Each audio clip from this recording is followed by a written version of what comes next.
Friends మీరు చూస్తున్నారు China studies. Welcome back to the social series topic 5. మనం ఉష్ణ సమతుల్యత గురించి ఈ వీడియోలో చూస్తాం. ఈ వీడియోలో మనం చూస్తున్నది ఉష్ణ సమతుల్యత అంటే ఉష్ణం ఎలా సమానంగా తను సర్దుబాటు చేసుకుంటుంది అనేది మనం చూస్తాం. ఇది భూమి యొక్క ఉష్ణ సమతుల్యత. భూమి ఉష్ణాన్ని ఎలా సర్దుబాటు చేసుకుంటుంది, ఎలా మేనేజ్ చేసుకుంటుంది అనేది మనం ఈ వీడియోలో చూస్తాం. సూర్యుడి నుంచి భూమి పొందే వేడి వివిధ పద్ధతుల్లో తిరిగి వికిరణం చెందుతుంది. అంటే సూర్యుడి నుంచి భూమి కొంత వేడిని పొందుకుంటుంది. అప్పుడు భూమి కూడా ఆ వేడిని వివిధ పద్ధతుల్లో విడుదల చేస్తుంది. అందులో భాగంగా మూడో వంతు వేడి వెంటనే తిరిగి ఆకాశంలోకి పరావర్తనం చెందుతుంది. ఆకాశంలోకి పరావర్తనం చెందేది ఎన్నో వంతు వేడి భూమి నుంచి అంటే మూడో వంతు.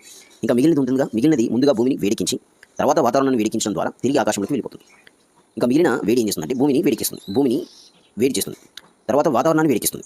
ఇక్కడ మెయిన్గా మనం గుర్తుపెట్టుకోవాల్సిన పాయింట్ ఏంటంటే భూ వికిరణం చెందిన తర్వాత వాతావరణాన్ని వేడెక్కించడం మిగిలిన వేడి ఉంటుంది. సూర్యుని నుండి వచ్చే వికిరణం భూమిని వేడెక్కించి తర్వాత వాతావరణం వేడెక్కిస్తుంది అనేది మనం గుర్తుపెట్టుకోవాలి.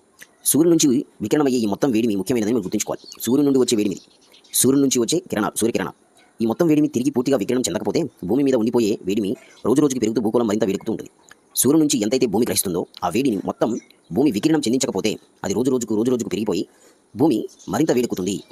ఇందుకు విరుద్ధంగా భూమి పొందుతున్న వేడిమి కంటే ఎక్కువ వికిరణం జరిగితే అది రాణాంచులుగా మారిపోతుంది. ఒకవేళ అలా జరగకపోతే ఇందుకు విరుద్ధంగా భూమి పొందుతున్న వేడిమి కంటే వికిరణం అనేది ఎక్కువ జరిగితే సూర్యుని నుంచి వచ్చే కిరణాలు భూమి పొందుకుంటూ ఉంటే ఆ భూమి వేడికిపోతుంది. భూమి వికిరణం చెందేది ఎక్కువగా ఉంటే ఎక్కువ వేడిమిని విడుదల చేస్తుంటే భూమి చల్లబడిపోతుంది. ఇలా చల్లబడిపోకుండా అలా వేడి కాకుండా భూమి ఉష్ణాన్ని సమతుల్యం చేసుకుంటూ ఉంటుంది, సర్దుబాటు చేసుకుంటూ ఉంటుంది. దానిని ఉష్ణ సమతుల్యత అంటారు. కనుచూపు మేరకు చదువుగా ఉండే ప్రాంతాన్ని ఎక్కడైనా చూసారా? ప్రతి చోట భూమి ఎత్తుపల్లాలతో వాలుతో కనబడుతూ ఉంటుంది. ఈ కారణాల వల్ల భూమికి అందే సౌరశక్తిలో తేడా ఉంటుంది. భూమి పొందుకునే సౌర శక్తిలో తేడా ఉండడానికి మెయిన్ కారణం ఏంటంటే భూమి అన్ని చోట్ల కూడా ఎత్తుపల్లాలతో ఉంటుంది, వాలుతో ఉంటుంది. ఎత్తు పల్లాల దగ్గర మనకి ఈ ఉష్ణం ఎలా ఉంటుంది, వాళ్ళ దగ్గర భూమి ఉష్ణం సౌరశక్తి ఎలా ఉంటుంది అనేది మనం చూస్తాం. తేడాగా అంటే భిన్నంగా ఉంటుంది. బొగ్గు పులుసు వాయువు, కార్బన్ డైఆక్సైడ్ వంటి కొన్ని వాయువులు వికిరణంని అడ్డుకుంటాయి. ఇక బొగ్గు పులుసు వాయువు ఉంది కదా, బొగ్గు పులుసు వాయువు, కార్బన్ డైఆక్సైడ్, తర్వాత పెట్రోలు, తర్వాత డీజిల్ పెట్రోల్ వంటి వాటిని ఎక్కువగా వినియోగించడం, తర్వాత అడవులు నరికేయడం, వీటి వలన ఏమవుతుందంటే వాతావరణంలో ఈ కార్బన్ డైఆక్సైడ్ ఎక్కువగా పెరిగిపోతుంది. ఎప్పుడైతే ఈ కార్బన్ డైఆక్సైడ్ శాతం పెరిగిపోతుందో భూ వికిరణం తగ్గిపోతుంది. ఎందుకంటే భూ వికిరణాన్ని అడ్డుకునేది ఏంటి అని అడగచ్చు. భూ వికిరణాన్ని అడ్డుకునే వాయువు కార్బన్ డైఆక్సైడ్.